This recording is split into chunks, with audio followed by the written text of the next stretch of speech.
I'm going to talk today about pretty much my favorite topic, which is outpatient management of opioid use disorder. And I'll tell you about how I got into this, but I'll start off by saying, of course, I have no relevant disclosures. And the objectives here are to talk about deciding between buprenorphine, methadone, and naltrexone for your patients with opioid use disorder. What is the evidence for injectable naltrexone? Some of the hot topics in harm reduction these days. And the goal at the end of this is that for any of you who does not yet have what's called your X waiver, and if you don't know what that is, you'll soon find out, we're going to get you signed up so that you are able to prescribe buprenorphine as soon as tomorrow. So just as my introduction, I'd ask why each of you is here today, other than fulfilling CME requirements. My hope is that some of you have had experience treating patients with opioid use disorder, even if peripherally. Maybe you've never been able to do it firsthand being the prescriber. Maybe you've started prescribing but want to know a little bit more of the nuance. My story as to how I got interested in this is I was hired 12 years ago as an attending here as a general internist, had absolutely no experience with addiction medicine, and received a fortuitous phone call that there was an opening in our clinic that was then called the buprenorphine clinic. And they said, do you want to be one of our prescribers? To which I said, absolutely, but I don't know what this medication is. And then fast forward 12 years, it's just the absolute defining element of my career. It's the most satisfying patient interaction. It's where I feel like I have the most impact. It's the most interesting, exposures to worlds beyond my own. And so my hope is that my enthusiasm for practicing medicine in this domain is infectious, and that each of you will also get excited about working with this population of patients. So I don't have to belabor this, but we all know that we are seeing just a dramatic increase in opioid overdose deaths. There have been 3 waves of this in the US. The first was starting at the end of the 1990s into the 2000s, when there was an increase in opioid prescribing. And so there was a lot of prescription overdose deaths. Then came legislation that sort of reined in a bunch of prescribers, which sounded good superficially, but what it wound up with is patients who were opioid dependent now no longer able to access prescription opioids and wound up turning to heroin. And so the second wave of overdose deaths had to do with heroin overdoses. But what we're seeing these days is this dramatic rise in synthetic opioid overdose deaths. And this is because making synthetic opioids is much cheaper than heroin. And so, as we'll discuss, there is fentanyl in everything. And so that's what we're up against these days. We also know that there's been this increase in opioid overdose deaths in light of COVID, and that has just, exacerbated so many healthcare discrepancies, right? Less access to care for certain populations, more isolation, more overdoses that were, intentional suicides in addition to accidental overdoses. And so now more than ever, even though we may not be thinking about opioids, as much as we used to, because COVID has been so all-consuming. In fact, COVID has made the opioid overdose crisis that much more catastrophic. So the argument I'm going to make is that treating opioid use disorder is not for the addiction specialist. It is for the general internist. And I'm really going to focus on primary care here, though if folks on this call do inpatient medicine, a lot of these lessons can be taken to the inpatient side as well. So just a quick case of a beloved patient of mine. So this is a woman who came to the clinic, 62-year-old woman, uncontrolled diabetes, obstructive sleep apnea, lower back pain. She had recently been discharged from her previous prescriber because he had been prescribing her oxycodone for her back pain. Over time, she was requesting higher doses, early refills. He felt this was getting out of control, and he released her from his practice. She was, of course, in a total panic because at that point, she was not just in chronic pain, but was quite opioid dependent. And the conversation we had with her was that we had a medication that might not just help her back pain, but also help her withdrawal and be much safer than what she was already taking before, especially in light of her obstructive sleep apnea. So we started her on buprenorphine in our primary care clinic, primarily for opioid use disorder, but with the hope it would also help her back pain. And beautifully, her pain was actually better controlled on bup than it had been on oxy. And because she was coming in so frequently to see us for her buprenorphine refills, it gave us the opportunity to start managing her diabetes, to do her colorectal cancer and breast cancer screening, to get her COVID vaccination after many, many conversations about it. And the take home here really is that it's being able to prescribe bup in a primary care setting engages patients who want to come talk to you about their opioid use disorder, and then you can just run with it and start managing all of these other chronic medical conditions that otherwise might not go treated were it not for the fact that they were able to engage at such an easy access opportunity. So who should we be treating for opioid use disorder? The first thing is we should figure out if someone has opioid use disorder. And so, yes, the USPSTF says we should be screening all of our patients 18 and up for substance use disorders and unhealthy drug use.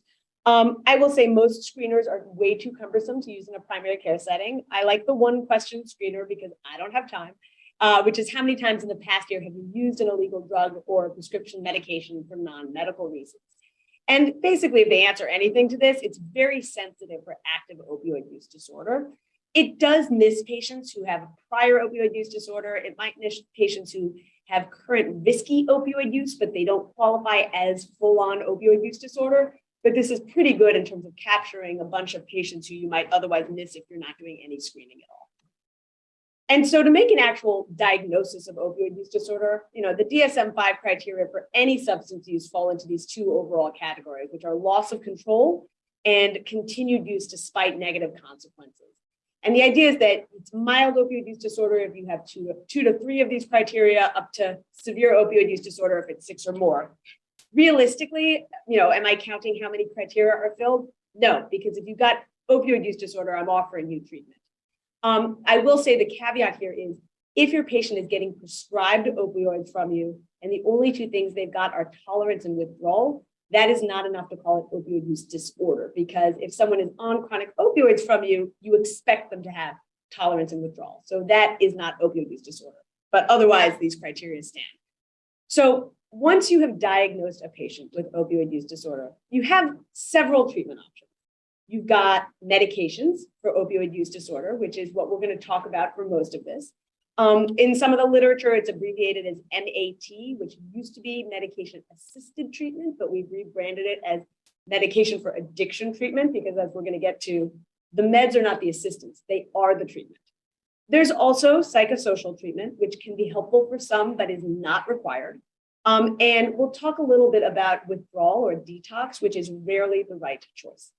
So within medication for opioid use disorder, I'm really going to focus on buprenorphine because, as you'll see by the end, I think it is just the most magical medication we can give to patients. But I'm going to talk about all three of them first.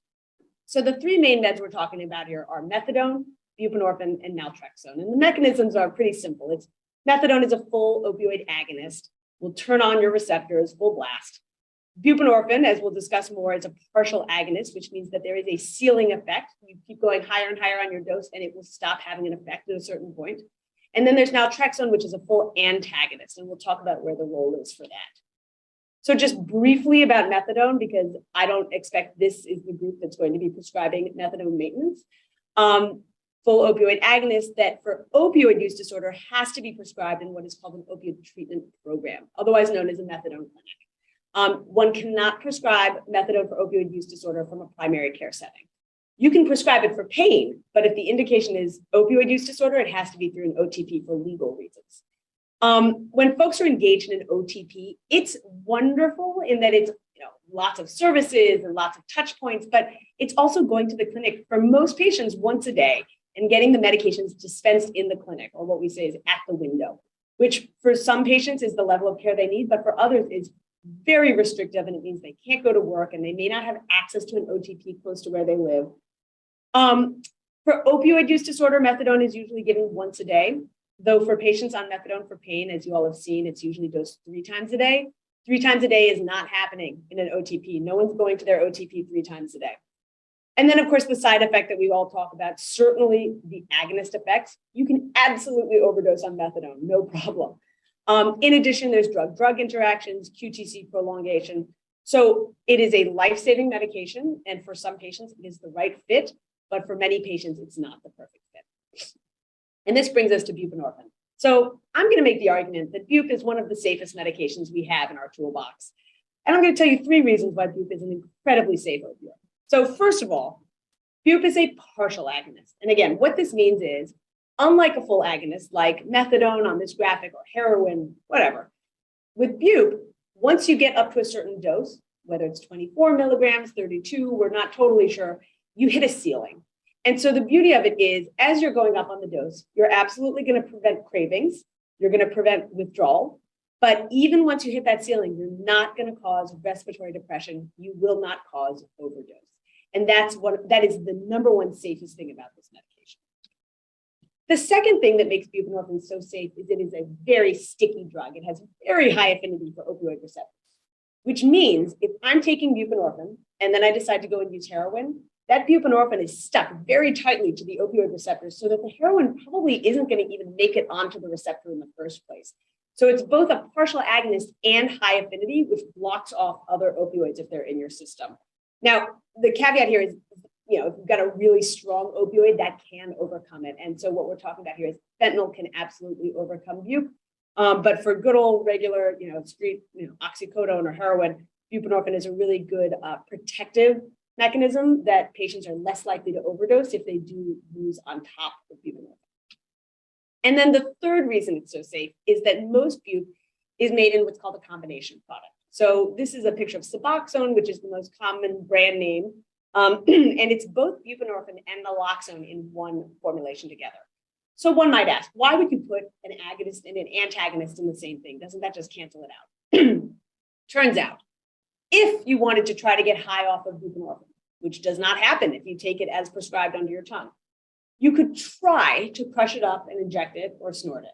However, if you did that, the naloxone would cancel out the bupe and you would not get high. If you take this medication as prescribed under your tongue, the naloxone doesn't get absorbed in any significant way. So the buprenorphine just keeps you from going into withdrawal, prevents your cravings.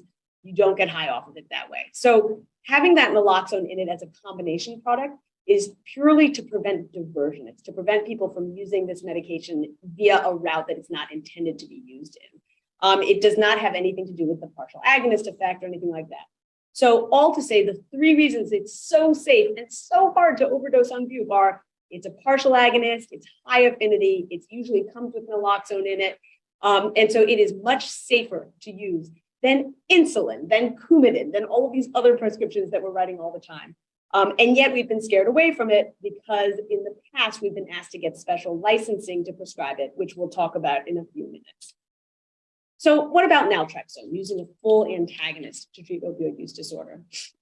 Naltrexone in pill form does not work for opioid use disorder, unfortunately, but it does work in an injectable form. And the injection is a once a month intramuscular shot on your butt. It has to be reconstituted. So you keep it in the fridge, and then when you're ready to give it, you warm it up a little bit. You take the clear liquid, put it into the powder, shake it up. It looks like pancake batter. And you give that shot. The side effects are, of course, anytime there's an injection, you can get an injection site reaction. Some patients, when they start taking it, report a little bit of dizziness or nausea. You can get some LFT elevations, though I'll mention most of that is from studies of using naltrexone in higher doses for obesity, not for the lower doses we use for opioid use disorder. And some studies have reported mood changes, though I have not seen that at all in our patient population. The challenges of naltrexone, the biggest one is to get onto naltrexone, you have to be fully off of opioids for about a week or more. And as we'll talk about in the next slide, that's virtually impossible for most patients. Other challenges with naltrexone is once you go onto naltrexone, you lose your opioid tolerance. So one of the beauties of methadone and buprenorphine is you have opioid in your system. So if you decided to stop using your methadone or your buprenorphine and go back to your heroin, you haven't lost your opioid tolerance. One of the concerns with naltrexone is that if patients are using naltrexone and then stop using it and then say, I'm going to go and use the same amount of heroin I used to, 2 bags, they've now lost the tolerance they once had. And is that going to possibly increase overdose deaths? We don't have great data yet. So I alluded to this. This was the XBOT study, which actually Bellevue was one of the study sites, and Joshua Lee, the main author, is one of our colleagues, where they looked at buprenorphine with naloxone in it compared to injectable naltrexone in patients with opioid use disorder. And the real question was, which one works better? And what they found is that for patients on the buprenorphine, there was a much lower rate of failure to start and therefore relapse than there was compared with the injectable naltrexone. So when they looked at the intention to treat analysis, what they found is that almost all of the relapse and failure on the injectable naltrexone happened in the very beginning when they were trying to get onto the medication. But if you then look at the protocol analysis, let's look at just the patients who successfully got onto the medication they were randomized to, they were equivalent. So the big take home from this study, which came out in Lancet, is that they are equivalent treatments if you can get patients onto them, but getting patients onto naltrexone is very hard because doing 7 to 10 days of detox for most patients is not doable. So just to quickly summarize, the differences between these three options as you're talking with your patients about what might be the right fit for them, who are patients who are considering treatment. Methadone is a full agonist, buprenorphine is a partial agonist, and naltrexone, of course, full antagonist. Methadone has to be prescribed in an opiate treatment program, which for some patients is great, but for some is prohibitive. Buprenorphine can be in an OTP or in what's called an OBOT. So an OBOT is an office-based opiate treatment program, otherwise known as the primary care doctor's office. And same thing, naltrexone can absolutely be dosed in your office. It's an easy medication to give. If you can give penicillin, you can give naltrexone. The visit frequency for methadone is usually daily, especially in the beginning.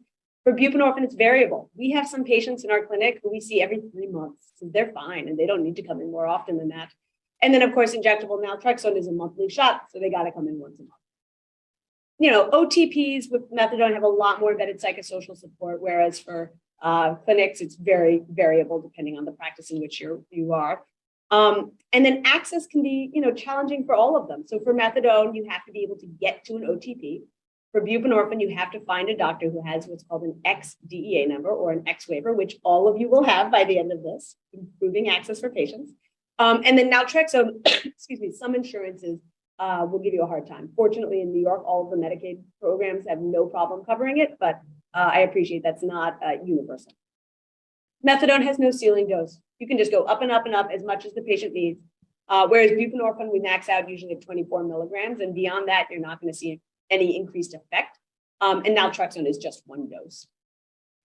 Again, to initiate it, methadone, you don't have to go into any withdrawal from opioids to start it. You can be using that morning and start methadone that afternoon. For buprenorphine, which we're going to discuss in a couple minutes, you have to be in a little bit of withdrawal, and then you're going to start it. We'll talk about why, and it's super interesting. But again, naltrexone, really hard. You have to fully detox for 7 to 10 days. We know that methadone and buprenorphine prevent overdose deaths. We're not really sure with naltrexone yet. We know that buprenorphine and methadone, you do not lose your tolerance, and you do with naltrexone. And these are the side effects that we had discussed before. So that's sort of how you help your patients navigate what sounds like the medicine that might be the right fit for them. And then that'll dictate where do you want them to wind up for treatment. And the hope is that if their choice is buprenorphine, that's something they can do in the office with you. So, very briefly about psychosocial treatments. Again, the number one treatment for opioid use disorder is medication. It is not psychosocial treatment. Some patients benefit from add-on psychosocial treatment. That's great, but it is not required for prescribing medication. And in fact, they've done studies looking at this, and they found that for most patients, buprenorphine alone compared with buprenorphine therapy, there's no difference in outcomes. So if your patient wants meds and doesn't want to talk to someone about it, that's fine. And also, we're pretty good at talking in primary care. And so there's a lot of therapeutic, relationship and psychosocial support that just comes from engagement in the primary care office. We have some data that for patients who have less intense complexity to their opioid use disorder, they might benefit from low intensity behavioral interventions. But again, when you extrapolate it to more complicated patients, we don't see that benefit. Folks ask sometimes about what are called mutual support organizations, which most of us know as AA or NA meetings. Again, no great evidence for its outcomes with opioid use disorder. One of the challenges with AA meetings has that historically, they've often been very anti-medication to help with certain substance use disorders. And some AA meetings don't want patients showing up who have substance use issues other than alcohol. So that for some patients is a real barrier. They show up in a meeting and don't feel welcome. I've historically told patients if they want to engage, it's really finding the right meeting where they are welcome. But also AA recently came out explicitly supporting medication for opioid use disorder. So the hope is that this will change, but it will take time. And then finally, contingency management, where you sort of give rewards for people when they've got, for example, negative urine toxicologies, has been found to improve retention in naltrexone treatment, but nothing at all for buprenorphine and methadone. So again, the real take home from this slide is get medications into your patients. And then finally, where does withdrawal fit in? If the goal is to just get a negative urine, sure, withdrawal might be the choice, but that's not the goal, right? The goal is to reduce opioid overdose death. And if that's the case, then withdrawal is not recommended, because we know that the risk of relapse when someone has been detoxed and not given medications to support them is tremendously high. If for some reason your patient insists they do not want medication for their opioid use disorder, they just need to do a detox, it might be a court mandated thing, unfortunately, there might be something else going on. Yes, you can do a detox. It can be inpatient or outpatient. Remembering that opioid use disorder, though very uncomfortable to detox from, is not life-threatening in the way that, say, alcohol use disorder might be. So you can do a detox in clinic and give them symptomatic treatment like clonidine and NSAIDs and loperamide. But again, it is rare that we ever would encourage. We would never encourage a patient to do detox as their treatment, but sometimes it does come up for other sort of outside reasons that's their choice. So just a brief sort of segue into some hot topics in harm reduction before we get into the nitty gritty of how to prescribe buprenorphine. I'm going to talk a little bit about overdose kits, fentanyl testing, safe injection facilities or supervised injection facilities, what to do with your patients on benzos, some increased thinking about Hep C and HIV in patients who inject drugs, and finally, what we've learned from COVID. So starting off with naloxone or Narcan overdose kits, everyone should have one, basically, who's at any risk of an overdose, which is many more patients than we recognize. So it's recommended to get an overdose kit into the hands of a patient or a family member of a patient if they have any history of opioid overdose, current opioid use disorder, any opioids plus concurrent benzo use, and any opioid dose greater than 50 morphine milliequivalents per day. That's a lot of our patients. And I'm also going to add to that if you have patients who are using street stimulants, so like cocaine, methamphetamines, to also consider this. Not because naloxone is going to help with the methamphetamine, but that a lot of street stimulants now, unfortunately, have fentanyl in them. And so just to play it safe, give naloxone kits out like candy. They're technically, you're supposed to be trained to have a naloxone kit, which is nonsense because it takes about 2 brain cells to administer a naloxone kit. Basically, I tell people if you find someone who's not waking up, the first step is call 911 because this kit is only going to last for so long once you administer it. And then the second thing is just squirt one of these vials up someone's nose. If they don't wake up in a minute or two, use the second vial that's there in the kit. Even if you don't know if it's an opioid overdose, you're not going to hurt them by giving them this medication. That's the extent of the training, right? So I think it's unfortunate that a lot of the state laws have been written in such a way that make you document somewhere that you've been trained before you receive one of these kits, because in reality, people are using these kits all the time without having undergone any training. I tried to update this slide to make it a little less New York centric and a little more DC centric this morning. So it turns out the Department of Behavioral Health in DC has a website to find out where you can get a Narcan kit for your patients. And they wrote that it is available in every ward in the district, no cost, no ID, no prescription, which is fantastic. And apparently you can text the words "Live Long DC" to 888-811, and an outreach worker will deliver it to your patient within 2 days. So I thought that was pretty fantastic. That's actually easier than it is in New York. As well as I included the email address if you've got any questions about that. So again, especially for patients who are worried about a prescription showing up in their medical record or something like that, this is a great resource to have. I will mention in New York, there are plans to install naloxone vending machines in the subway, which I also think is fantastic. Again, the idea being this should not require a prescription, this should not require training. It should be readily available. So more to come when those show up. I've mentioned a little already, fentanyl is obviously a huge problem right now. It's in the opioids your patients are buying. It's in the stuff your patients are buying that they don't think are opioids. It's a common adulterant in large part because it's cheap to make and it gets you very, very high. It also has a very short half-life. And the problem with that is that it means that you wind up if you are injecting, that you wind up having to inject more times per day than if you were using an opioid with a longer half-life. And the more you're injecting, that's that many more opportunities to get Hep C or a skin infection or what have you. Fentanyl is also more lipophilic than other opioids, and it can take a while to get out of your body despite that short half-life. And that can make starting buprenorphine a little bit tricky, which again, we'll get to why that is in just a little bit. And finally, there are fentanyl test strips that are available to patients that patients can use if they're going to use some kind of a drug and they want to see if there's fentanyl in them. This sounds very helpful. I will say, though, I've mentioned this to a few of my patients who kind of laugh me out of the room and they say there's fentanyl in everything. Why would I even test it? So, I'm not sure of the data of the utility of fentanyl test strips, but just to know that that's another tool in your toolbox if you're talking with patients about how they can reduce harm when they're using. Speaking of reducing harm while using, so New York has opened the first U.S. supervised injection sites, otherwise known as safe injection facilities. These are places where patients can go and use their drugs. They're not being given the drugs in the facility, but they can go and use there. And they have been found in other international studies to dramatically reduce overdose deaths, reduce HIV infections, improve connection to care, right? Because you're going there and there's all these pamphlets of other programs you can sign up for. Less EMS utilization, less showing up in the emergency room, just all around wonderful things, and no increase of drug use by opening up a safe injection facility. And the idea is that you have usually peers, so people who either have used in the past or currently use, who are staffing the site, and they are able to do overdose reversals right there on site if someone uses too much while they're there.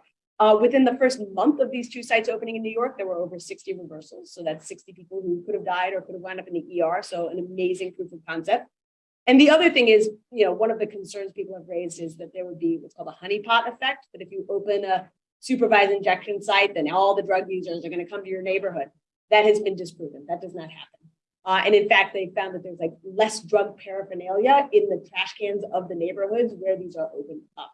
So again, this is being intensely studied, obviously, but I expect that there are going to be more and more states opening up supervised injection sites in the months and years to come. What about for patients who are on benzos, who are also using opioids and candidates for treatment for opioid use disorder with, say, buprenorphine or methadone? There used to be this big fear, they're on benzos, we can't give them buprenorphine, what if they overdose? And in 2017, the FDA came out with the obvious statement, which is that the harm caused by untreated opioid addiction outweighs the risks of giving medication to treat them. So the idea is that if you have a patient who's using benzos and you put them on buprenorphine, do it, because that's a lot safer than using benzos and heroin at the same time. Of course, you want to say these are two different sedating medications, used with caution. But again, really changing that mindset to this is all in the spirit of harm reduction, right? In fact, we know that keeping patients on buprenorphine reduces morbidity and mortality, even when patients are using other drugs. So just because someone's got other drugs in their system does not disqualify them from being candidates for receiving buprenorphine. So what about Hep C treatment? So way back when I was in training, the idea is that we screened one particular cohort of patients for Hep C, and that was the baby boomers. However, what we now know is that we screen everyone. And the reason for that is there's been a second wave of Hep C infections. So not just our good old boomers, but also younger patients are acquiring Hep C at a dramatic rate. And this is because of drug use. More often injection drug use, but also can be, shared drug paraphernalia using intranasal drugs or what have you. And so really it's screening everybody for Hep C at least once, but more often than once if they still have continued risk of acquisition. The other thing I just want to mention is that even in patients who inject drugs, even if they're still actively injecting drugs, if they've got Hep C, you treat them. You don't say, oh, well, they're using and they're just going to get Hep C again. The idea is you still treat them. And if they get Hep C in the future, you could treat them again if you had to. There have been great outcomes shown that it's absolutely worth doing. And then the other thing we don't want to forget about is using PrEP, so HIV pre-exposure prophylaxis, in this patient population of patients who inject drugs. And so the CDC recommends that we offer PrEP to patients who inject drugs who have injected within the last 6 months and share equipment or are on medication for opioid use disorder or are at risk of sexual acquisition of HIV. Because we know that even with suboptimal use of PrEP, it reduces HIV acquisition by about 50%. And if it's used perfectly, 84% reduction in HIV acquisition. So that's fantastic. Also, just as a thing to keep in mind, that women who inject drugs are at higher risk of getting HIV than men who inject drugs. This is probably just that they have an increased risk of sexual acquisition of HIV in addition to their injection drug use. But we want to make sure to not forget to particularly have this conversation with our female patients who are injecting drugs because they're very high risk of getting HIV. And finally, pretty much everything about COVID's been bad, but we've learned some good lessons. And two of them have had to do with being a little bit more flexible with how we treat opioid use disorder. So, for example, it used to be that for patients stable on methadone, they could take home up to 7 days of methadone. So you come in once a week, they give you your bottles, you go home, you come back the next Monday. During COVID, that was increased to 28-day take home, just because access was so problematic and we were worried about people leaving their homes. And there was no increase in methadone-related overdoses by increasing the maximum duration of a methadone take-home dose. So that was really great data to come out. Another thing that happened is that we can prescribe buprenorphine through telemedicine, and this is huge. Before COVID, there used to be this rule that you couldn't do bup electronically, and you had to see patients in person to initiate it. And then all those rules went out the window during COVID. And what we've found is that it improved access to treatment to be able to start bup even without having a face-to-face encounter. And it allowed for a transition to longer-term providers. So the system that we wound up building here at Health and Hospitals, which is the public hospital system here in New York, sort of a spoken wheel model where a virtual buprenorphine clinic was started, where a patient could call in anytime. They'd be linked over the phone with a prescriber. That day, they would get a prescription for buprenorphine. I don't need to see your face even on video. I don't need to test your urine, just hear the script to your pharmacy. And then they'd get follow-up calls, seeing how they're doing, do some dose adjustment. And once they're stabilized, really getting them plugged in with who's going to be their long-term care provider, what's the OBOP they're going to go to, or the outpatient program, or what have you. And so that model, even now, we have continued because it's really provided an amazing low barrier access point for treatment that we did not have before the age of telemedicine. So I keep talking about buprenorphine and how great it is, and I hope that I've gotten you all excited about it now. So I'm going to tell you all about how to do it and get you your X. So the general principles of bup treatment, patient-centered. It's about what the patient wants and needs. It's not about us. It's long-term maintenance. This is not a month of medication and then detoxing them. This is a chronic med, just like any blood pressure or hypertension medication. So if you want to stay on buprenorphine for the next 40 years of your life, that's fantastic. It's harm reduction. Look, are people still going to possibly use periodically? Are people going to have relapses? Absolutely. We don't stop patients metformin just because they, slipped and, ate a cheesecake for Christmas, right? So in the same way, if patients are using heroin, but they want to get back on their bup, that's great. Welcome them back. Again, medication is the treatment. You do not need to force patients to do psychosocial counseling if they don't want to. You want to get patients started on bup the same day, if possible, that they express any interest in starting that medication, because you don't want to miss that opportunity. And again, low threshold to treat. If you're sort of on the fence, do they have opioid use disorder? Is this going to work? Doesn't matter. Give it a try. No harm. So who can prescribe buprenorphine? Any physician, nurse practitioner, physician assistant, or other advanced practitioners with a DEA can get what is called an X waiver. It used to be that in order to get what's called an X waiver, which is a special little tag that goes on your DEA, you had to do more extensive training before you could apply to get your X waiver. This was nonsense because, as I hope I've emphasized enough, buprenorphine, it's not rocket science and it's super safe. So the fact that extra steps were required was limiting patients' access to care. The good news is within the past 2 years, the Biden administration has gotten rid of the requirement to do additional training. So just if you have your DEA, you can prescribe buprenorphine without any additional training required. You're welcome to do some, but you don't have to. The one annoying thing is you still have to click a bunch of boxes to get your DEA number X waiver. This is what's called a notice of intent through SAMHSA. In a dream scenario, that will go away at some point, but it's what we're with now. It's a lot better than an 8-hour training course, but it's still very annoying. So what I'd love for people to do, and if you are on camera right now, I will be thrilled, is I'd love you to take your phones and scan this QR code. If you don't have access to a phone that can scan a QR code and you're on a desktop or something like that, you can go to this website I made, tinyurl.com/xexpress. It's 5 minutes to fill out your notice of intent, and within 45 days, you will be allowed to prescribe buprenorphine. And in fact, you can actually click a box that says, I want to send a prescription tomorrow that lets you do a one-time script even while you're waiting. So I'm going to tell you all now some things you might want to know about prescribing bupe. But even before I start talking, open up the website, start clicking through those boxes, put your name in. You don't have to prescribe buprenorphine by signing up for your X waiver, but my hope is by the end of this, you'll want to. So buprenorphine comes in different forms. Most patients take it sublingually.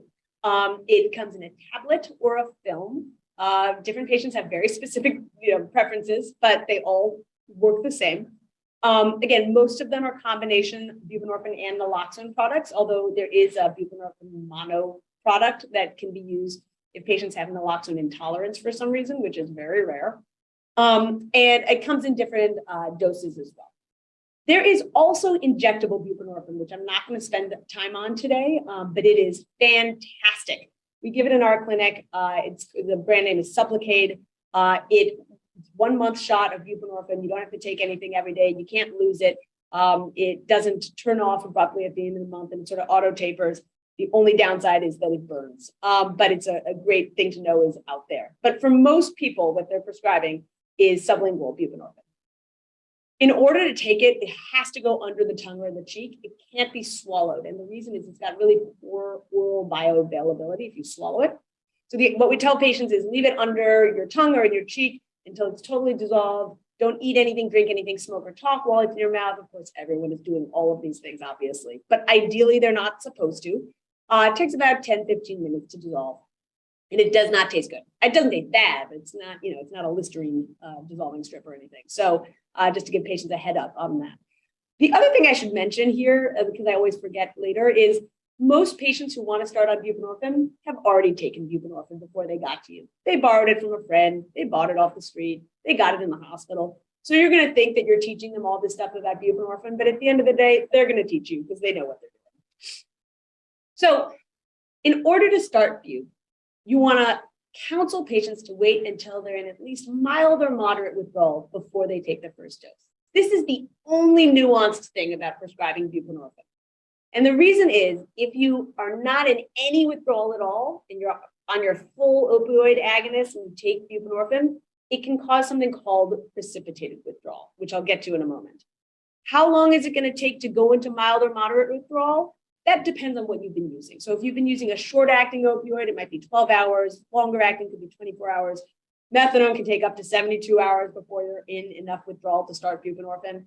And again, if you think that someone has been using something that's got illicit fentanyl in it, like I mentioned, really lipophilic, it can take a while for it to get fully excreted. So you really have to have patients go by their symptoms, and they'll know when they're in mild to moderate withdrawal, right? You'll say you got to be feeling really crummy, right? Your nose is running, you're drippy everywhere, you've got your goosebumps, all that stuff, you've got some diarrhea. That's when I want you to start your buprenorphine.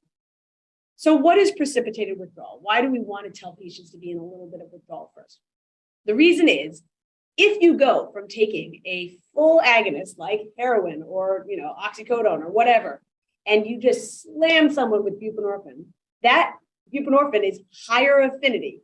So it's going to kick all the fentanyl, or I shouldn't say fentanyl, all the heroin or all the oxycodone off the receptors. And yet it's a partial agonist. So you will have gone from fully saturated, full agonist receptors to now receptors that are saturated immediately with partial agonist. So you can imagine how that slamming on the brakes will feel like withdrawal. It will be withdrawal, right? If they do that. So the reason you want to let patients get some of that full agonist out of their system first, go into mild or moderate withdrawal, is so that when you start the buprenorphine, it's not slamming on the brakes. It's like slowly pressing on the brakes. And that's how you transition them over to bupe. Many of the patients who say, oh, I didn't like bupe, it put me into withdrawal, it's because this happened. They didn't quite wait long enough to start that first dose. But once they've started on their buprenorphine, it's smooth sailing from there on out.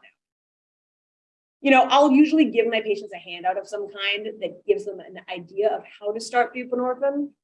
Most patients will look at it and do whatever they want and will not follow the instructions on the handout, but you can try giving them a handout, it's worth it. So a sample of what a handout might say is you start with 4 milligrams of buprenorphine. I usually like to prescribe the strips because they can cut an 8 milligram in half. I say, put it under once you're in some withdrawal, put it under your tongue. Wait for an hour or two. If you feel good, fantastic. If you don't feel good, take another 4 milligrams. Wait another hour or two. If you feel good, fantastic. If you don't, take another 4 milligrams. So the first day or two, they're really going to be figuring out what their body needs to get to that place where they are not experiencing withdrawal. This is an example of one of the many protocols you can find by Googling it. I've got a scan code up here as well. But again, there's a million out there. There's no perfect way. And the reality is your patient is going to follow how they're feeling, and they will tell you what feels right to them. It's nice. It's possible to have someone call the patient the day that they're starting this home induction. And I should have mentioned before, this is a home induction. This is not an induction in the office. And that was actually research that came out from Bellevue about 15 years ago. They used to do office inductions, and it was very labor intensive, and people were sitting in the waiting room feeling crummy. Why do that to someone? Go home and do it. And they found that the outcomes are, in fact, much better when patients do home inductions rather than any kind of a supervised buprenorphine induction. And then it's nice to see the patient a week after you've given them their first prescription so that you can say, how did it go, right? Was it smooth sailing? Did you have some challenges with it? Have you used it all this past week? A lot of patients do use in the first week. They're not used to this. And it's really just getting people back on track and encouraging them, because it can take a couple of visits to get it right. You know, some nuanced pearls about this. I usually will prescribe the 8-2 milligram. And when I say 8-2, I mean 8 milligrams of buprenorphine and 2 of the naloxone. I'll give them 14 or even 21 of the strips. But before they leave the office, you want to call the pharmacy to make sure that you prescribe the one that their insurance covers, because there's a lot of them, and we'll get to that in a second. And you want to make sure they've got whatever you prescribed in stock. The last thing you want is the patient is super motivated, showing up at the pharmacy, and they don't have it, and the patient's like, forget it, I'm out, and they don't show up at your office again. So call the pharmacy before your patient leaves the office that first time. You also have to write your X number on the prescription. So it's NADEAN. I don't expect anyone to remember that. That's your narcotics number. And that I have it written as a doubt phrase in Epic, which we use here. And it's helpful to have a callback number in case the pharmacy has any issues. Making sure the patient knows how to contact your office.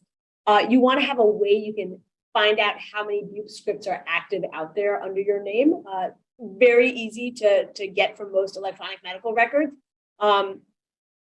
For any time you're prescribing any controlled substance, we're supposed to be checking the Prescription Drug Monitoring Program website. I will mention, if your patient is getting methadone or bupe from an OTP, right, an opioid treatment program, that means they're going to the clinic to the window to get meds, it will not show up in iStop. And that's because iStop is populated by pharmacies, not by OTPs. So just to be aware that methadone would not show up in an iStop.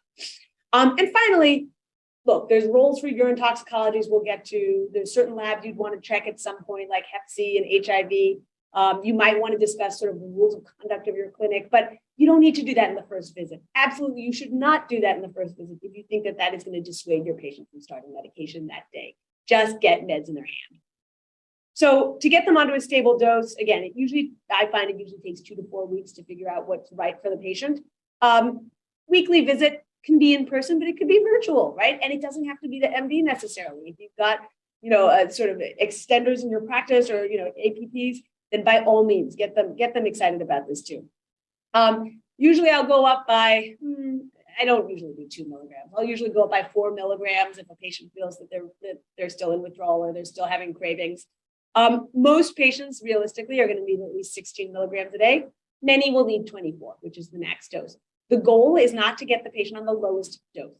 The goal is to get the patient on the dose at which they feel the most normal and are least likely to use. So do not hesitate in going up on the dose if your patient says they want to. And then in terms of maintenance, once you've figured out their magical dose, this is a chronic medication. We expect patients to be on this possibly indefinitely. But I tell patients, let's stay on it for at least a year, because a lot of patients will come in and they say, I don't want to be on this forever. And I say, I hear you. Let's see how you're feeling and how normal your life has gotten once you get onto this. But really trying to get things in life stabilized over the course of a year before any conversation about switching things up. And I am never the one to say to a patient, hey, let's talk about you getting off this medication. That conversation, if it happens, is always initiated by the patient. And I'm always the one to say, are you sure you want to stop this? Because you're doing so well. Frequency of visits. Again, I've got some patients I'm seeing every 3 to 4 months at this point. You can put refills on buprenorphine. It is great. I have lots of patients now who I go through their diabetes and hypertension and vaccines, and I almost forget to ask them about their drug use until the very end when I'm hitting refill on all their medications. Again, these visits can be telemedicine, they can be in person. And if patients just feel like it's too complex, this isn't working, like despite bringing them back over and over, they're still using a ton and doing poorly and missing visits and asking for early fills, that's someone you want to think about getting an addiction specialist involved, or maybe referring that patient to a higher level of care. But it is always worth trying it in the primary care setting first. So when do we stop buprenorphine? Maybe never. I sort of mentioned this before. We know that the risk of relapse is tremendously high when patients stop medication. So again, if the patient insists on stopping, doing a slow taper, and I'll always prescribe them what they used to take. So if they say, I want to go down to 10 milligrams, I say, that's fine. I'm still prescribing you 16.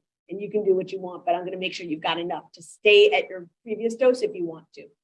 And again, use of multiple substances is common. Do not discontinue buprenorphine if you find other drugs in their urine. And I will mention very briefly the future of low dose initiation, which we were calling microinduction for a hot second, and now we don't call it that anymore. So low dose initiation is the idea that if you give patients tiny doses of buprenorphine, even while they're using their full agonist opioid, maybe you don't need to do that mild to moderate withdrawal piece.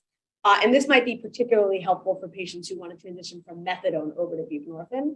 So more and more data is coming out about how to do this well, and it's really successful, where basically you can be using your full, whatever it is, heroin, oxy, you name it, and then you just, while you're using that, take these tiny doses of buprenorphine and slowly transition onto bupe. And patients feel much more comfortable doing this. So again, more to come. It's not yet standard of care. We are just starting to get some of this on formulary at our hospital, but my hope is when you all invite me back next year, I'll have more experience with it. So troubleshooting in pearls. Let me just check on time. Okay. First, we mentioned this. Make sure you call the pharmacy before your patient leaves. Insurance companies are really confusing and sometimes really, stand in the way of you providing the care you want to provide. There are lots of different formulations of buprenorphine out there. They all work the exact same way, but they're run by different companies, and it's infuriating. So call the patient's pharmacy before they leave. Breaking the box. So bupe comes in 30 per box, whatever it is, films, tablets, you name it. In New York, in Manhattan, we have enough bupe use that most pharmacies don't mind opening a box and not giving the whole box to a patient. So if I say, give this patient 14 strips, they take 2 a day, and I'm seeing them in a week, right? And I only want to give them as much as between now and next week. Most of our pharmacies don't mind doing that because they know they can sell the rest of the bupe to the next customer who comes in. But in pharmacies where they don't have a lot of patients on this medication, they might be reluctant to open a box when they're not going to be giving the whole thing to that patient. In those circumstances, I will usually call the pharmacy and beg and plead, because they're not supposed to do that, or encourage the patient to find another pharmacy, which is very easy for me to say in New York, and is probably pretty easy to say in DC. But for, when I've given this talk to folks who have patients in more rural settings, it's not so easy to say find another pharmacy when the next pharmacy is, 80 miles away. So just to be aware that this is not something a pharmacy should do, but it happens. We also will have patients who will say, well, what if I get addicted to buprenorphine? And the answer is sort of, well, I mean, you are, right? Like, you're opioid dependent. And so it's not getting addicted to the buprenorphine. It's recognizing that your body has changed, and we have a medication that is going to help you feel normal, that is much safer than what you were using before. And so it's really just trying to reframe that conversation, acknowledging that they will be dependent on buprenorphine just as they are on whatever other opioid that they're using, but that if their goals are not get HIV, get their housing back intact, get their job, reconnect with their daughter, this is a great medication to be using to achieve those goals. And how about urine drug screening? When do we do it? We used to do it every visit, but then COVID happened and we stopped seeing patients in person. And it turned out we're fine. We don't really need it all the time. So we do not do urine screening at every single visit. It is a good tool to have in your toolbox. And I always think of it as opening a conversation. It's not disciplinary. So if there's a patient who you're getting a story from them, it doesn't really match what you're seeing in the prescriptions, or they don't look great in the office, and I'll usually say, please just be honest with me, what's going on? But if they're like, I don't know what you're talking about, doc, like everything's fine, that's a great patient to get a urine on, so that if it does come back positive for something they didn't disclose, you can say, what's going on? How can I help? Right? It's not to fire someone from clinic. It's to say, like, I want to have a frank conversation with you because I care about you. Again, using opioids is not a reason to stop giving someone buprenorphine. Secondly, just to be aware of, if you're looking for bupe in someone's urine, like you are concerned that they might be selling their buprenorphine, which we'll get to in a second, bupe does not turn urine opioid positive. It's a special send-out test to check for buprenorphine. And in fact, if a patient has been taking buprenorphine, you will see both bupe and the metabolite, which is called norbuprenorphine. If you happen to see in someone's urine buprenorphine, but you don't see the metabolite, what that means is they took some pee and they sprinkled some buprenorphine in it, but it did not get processed by someone's body. So again, opening a conversation with them, it seems that you may have put buprenorphine in this urine sample and that you're not taking it. What's going on? Where is your buprenorphine going, right? And again, don't discharge patients from your clinic because they've got other drugs in their urine. So speaking of selling buprenorphine, if I keep saying you don't get high off of bupe, why would people want to buy bupe? And the reason is if you are addicted to opioids and you are in withdrawal, you will buy buprenorphine. And in fact, there are lots of patients who say, I don't want to use heroin anymore. I want to be on something safer. And they would rather buy buprenorphine off the street than go and engage with a doctor, right?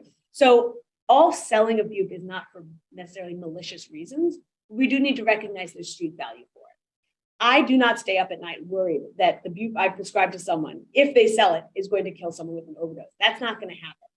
The concern about patients selling their bupe is that A, your patient, if they should be taking their bupe, now doesn't have enough, right? So they are at risk for relapsing or whatever. And also you want for patients who are buying street bupe to actually not buy it on the street, but to come and engage in care. So, again, this is not me saying in this talk, please encourage your patients to sell their Suboxone. That's absolutely not the take home here, but just recognizing that there is street value for this medication that goes beyond, the idea that you can get high off it. That's not why it's valuable. It's valuable because people want treatment. For patients on bupe who have acute pain, right? I have had this all the time, patients who say, I'm getting my hip, replaced. What do I do? This has changed over the years, but what we now do is we say, lower your bupe dose to 8 to 16 milligrams, depending on what you can tolerate. Go to your surgery and then have your surgeons layer full opioids on top of it. Keep the bupe in your system a little bit. Your patient will need higher than normal doses of opioids to control their pain. And that is because they've got some bupe on the receptors already, and they have opioid tolerance just by virtue of the fact that they use opioids chronically. So it's a real conversation to warn the surgeon about. Don't undertreat this patient's pain because you see opioid use disorder on their medical chart. They will need more pain meds, but you want to keep the bupe in their system because that way, when the acute pain is resolved and you want to peel off the morphine or the oxycodone or whatever, you can easily ramp back up their buprenorphine without needing to do a new induction. And finally, what about buprenorphine in chronic pain? So this brings us back to that first case. It works. It's off-label, right? So I feel like I'm supposed to say that very clearly when I'm giving a CME event. But the idea is that we have lots of patients for whom their buprenorphine, even though it's being used to treat their opioid use disorder, helps their pain as well. In those patients, rather than taking their full dose once a day, I usually recommend to split it into 3-time daily dosing. So for example, excuse me, if this patient is taking 24 milligrams a day, what I'll say is instead of taking 3 strips in the morning, I want you to take 1 in the morning, 1 in the afternoon, and 1 in the evening, and that might help your acute pain. I'm sorry, your chronic pain. There's also theory that bupe might work better than full agonists for some pain because we know that patients on chronic opioid agonists can have opioid-induced hyperalgesia. We don't see that with buprenorphine. Probably has to do with it being a partial agonist, but more to come. And I know I'm running close to the allotted amount of time, so I'm just going to put that QR code up one more time. Say, please, by all means, get yourself your X waiver. There's tons of extra trainings out there that you can do, but honestly, find a friend, find someone to prescribe it to. It is tremendously rewarding work, and I hope I've convinced you all that it will make you much happier in your job to be able to prescribe this medication.